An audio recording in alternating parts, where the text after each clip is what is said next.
Okay,အားလုံးပဲမင်္ဂလာပါဒီနေ့ဒီဗီဒီယိုမှာကျွန်တော် Photoshop အသုံးပြုပြီးတော့ဒီဓာတ်ပုံလေးကိုကျွန်တော်အမြန်ပြင်ကြည့်အောင်ဗျာပထမဆုံးအနေနဲ့ကျွန်တော်တောင်းဆိုချင်တာလေးရှိပါတယ်ဒီ YouTube Channel လေးကို Subscribe လုပ်ပေးဖို့ကျွန်တော်တောင်းဆိုပါတယ်ဒီ YouTube Channel ကကျွန်တော်ရဲ့ကိုယ်ပိုင် YouTube Channel မဟုတ်ပေမဲ့ကျွန်တော်ရဲ့ဗီဒီယိုတွေ Tutorial တွေကိုမကြာမကြာတင်သွားပြီးမှဖြစ်တဲ့အတွက် Like and Subscribe လေးလုပ်ပေးဖို့ကျွန်တော်တောင်းဆိုပါတယ်ကဲပြင်ရအောင်ဗျာOkay ခုဒီပုံကိုစပြီးပြင်တော့မယ်ဆိုရင်ကျွန်တော်အရင်ဆုံးပုံမှာကြည့်လိုက်ရမလိုအပ်တဲ့ဒီဘေးကအသားလေးအဲ့ဒါကိုကျွန်တော်အရင်ဆုံးဖြတ်ပြလိုက်မယ်နော်ဖြတ်ပြလိုက်မယ်ဆိုတော့အဲ့ဒါပုံမြင်ကွင်းကိုရှုပ်စေတယ်ဗျာ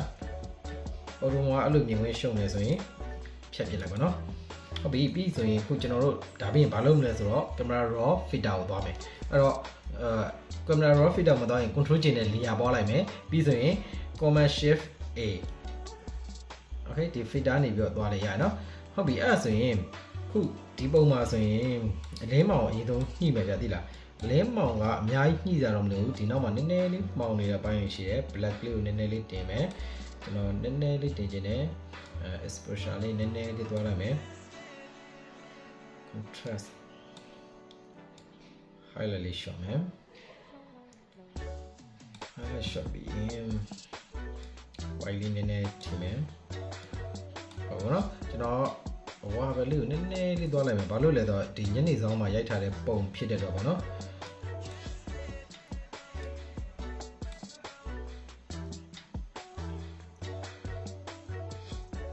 ဟုတ်ပြီ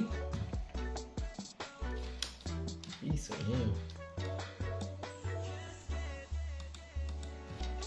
control ကျနေလိုက်ပါနော်ပြီးဆိုရင်ကျွန်တော်ဒီမှာဒီ shortcut က G ပေါ့နော်Spot healing brush 2နဲ့ဒီလိုမျိုးပုံစံလေးတွေကိုလိုက်ပြီးတော့ဖြတ်မယ်ဟိုဟာလေအဆက်ကလေးဖြောက်မယ်ပေါ့နော်ဥပမာတချို့ဝက်ချန်တထေးရသိလားဝက်ချန်ပလက်ပြင်းတဲ့လူတွေဆိုရင်ဒီ2ကအရန်သုံးဝင်တယ်ပေါ့နော်မဲ့တို့အမာရွှေရှိတဲ့လူတို့ဖြောက်ချင်တယ်ဆိုရင်ဒီကောင်လေးနဲ့သုံးပြီးဖြောက်လို့ရပါတယ်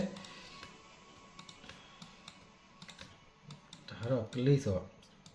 စော့ထားတာလေးရောရှိမှာပေါ့ဗျာကိုဒီငငယ်လေးတော့လည်းဒီချက်ဟိုဆော့နော်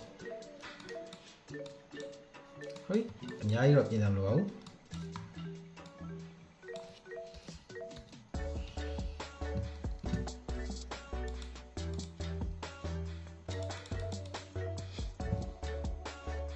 ပြီးရင်ကိုမြင်ခွင့်ဘာရှုပ်စေလဲရတဲ့ရှုပ်နေတဲ့အားလေးဒီကောင်နဲ့ဒါမျိုးလေးလိုက်ဖြောင်းလို့ရ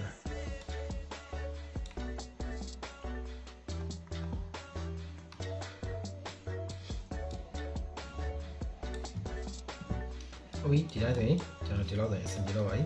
ပြီးဆိုရင်layer ပေါင်းလိုက်ပါဦးနော် command order shift e ပြီးရင် camera raw filter တစ်ခါပြန်ခေါ်မယ်ပြီးရင်သူ့20လောက်ထားလိုက်မယ်ဒီကောင်ကို10လောက်ထားလိုက်မယ်ဒီကောင်ကိုလည်း20လောက်ထားလိုက်မယ်ဒါကတော့အသားဖွင့်နေဆိုရင် luminance ကနေပြီးတော့ orange ကိုတင်ပေးလိုက်ပါတော့ကျွန်တော်တပုတ်နေမှာဆိုရင်ဒီပုံစံလောက်တာဖြစ်တဲ့အတွက်ကြီးအသားကြီးကိုဖွင့်သွားမယ်ပေါ့နော် okay အဲ့လောက်ကြီးမလုပ်ပါဘူး over ကြီးတွေဖြစ်တော့မကောင်းဘူးညာအဲ့တော့20လောက်စင်ပြေတယ်ဒီလောက်ဆိုရင်ကျွန်တော်ကြိုက်တယ်ပြီးရင်ဒီပုံတစ်ပုံလုံးကိုကြည့်လိုက်ဗျာသိလားပုံမှာကအစိမ်းတွေပါမယ်အပြာရောင်လေးပါမယ် okay အဲ့တော့ဒီ hue မှာကျွန်တော်နည်းနည်းလေးတော့ကစားလို့ရရဥပမာဒီအစိမ်းကို over ဘက်သွားမလားကျွန်တော်တော့ဒီဘက်လေးနည်းနည်းလေးသွားလိုက်မယ် okay duration မှာစိမ်းလေး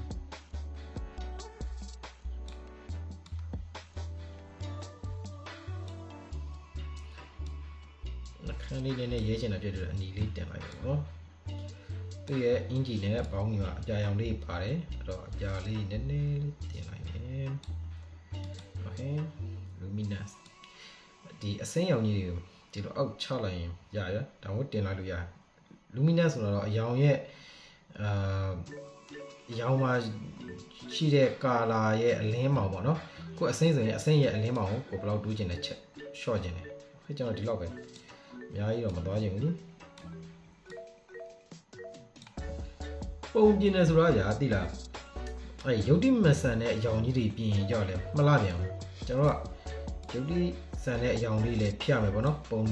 ပြင်တဲ့အခါမှာ over ကြီးတွေလုံးရင်လည်းမလားပြန်ဘူးဒီလောက်ဆိုတော့ကျွန်တော်အရင်အဆင်ပြေသွားပြီကျွန်တော်တို့ဒီလောက်ဆိုရင်ပုံကဒါဘာမှအများကြီးမလုပ်ရသေးဘူး before after ကြည့်အောင် before after ဟုတ်ပြီအဲ့တော့ကျွန်တော်ကခုဘာထပ်ပြီးသွားမလဲဆိုတော့ control alt shift e layer ပေါင်းလိုက်မယ်ပြီးပြီဆိုရင်သူ့ကို camera filter တွေအနေပြီးတော့ camera filter မသွားသေးဘူးအဲ့လိုနေနဲ့ color lock up မှာဒါ CC ကနေစပြီးပါတယ်ပေါ့နော်ဒီကောင်လေးတွေကျွန်တော်ဒီကောင်ကို opacity လေးလျှော့လိုက်မယ်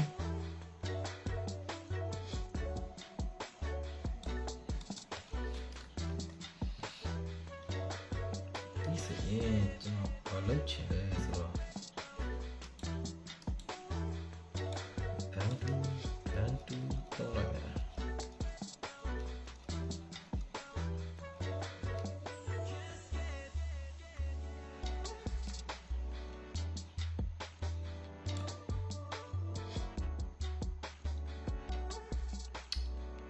ဆက်နေနေပါလေโอเคပြီးဆိုရင်layer mask လေးအုပ်လိုက်မယ်နော်ပြီးဆိုရင်ကျွန်တော်ဘာလုပ်မလဲဆိုတော့ brush tool ရနေပြီးတော့ဒီမှာကျွန်တော်ဒီလိုလေးဖွေးချင်လို့ရသေးလားဒီနောက်ခံကိုအမဲလေးထားပြီးတော့လူ layer mask လေးအုပ်ချင်လို့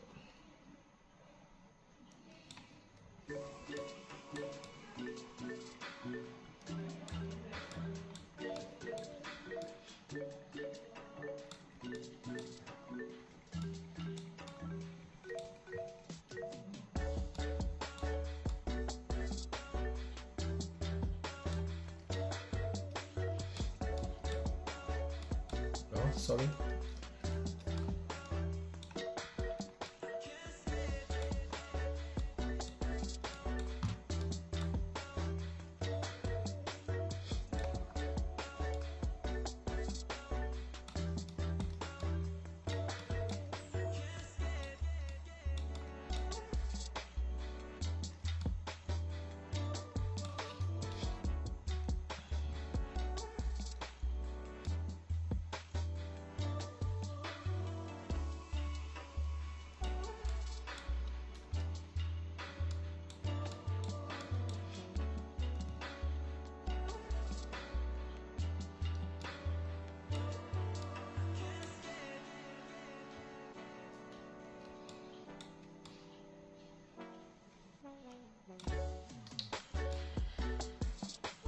okay ဒီလောက်ဆိုရင်ဒါလူကောင်တွေကလည်းပူပြီးတော့ကြွလာပြီပေါ့နော်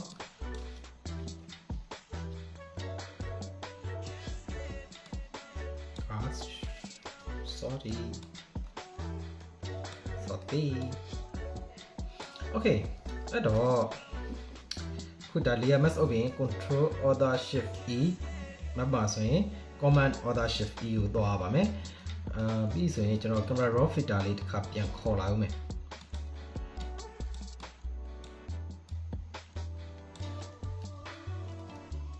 အရင်ကြီးအဲတော့တို့ခံစားနေရမတိမတာလောက်လေးပဲကောင်းတယ်ပေါ့နော်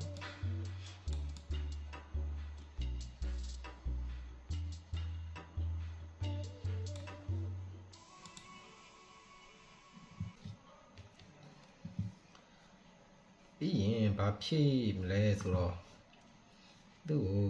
နည်းနည်းလေး dot 2ပေါ့နော် dot 2ဆိုတာကတော့သူကဒီကောင်ကဘယ်လိုလဲဆိုတော့မဲနေရာလေးတွေကို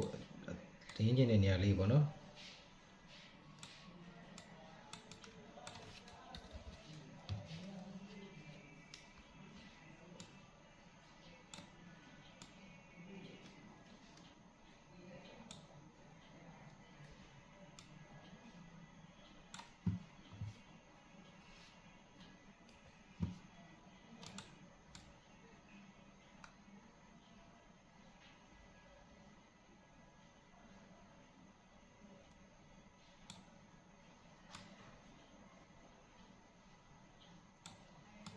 ဟုတ်ပြီ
โอเคဒီလောက်ဆိုရင်ပုံတော့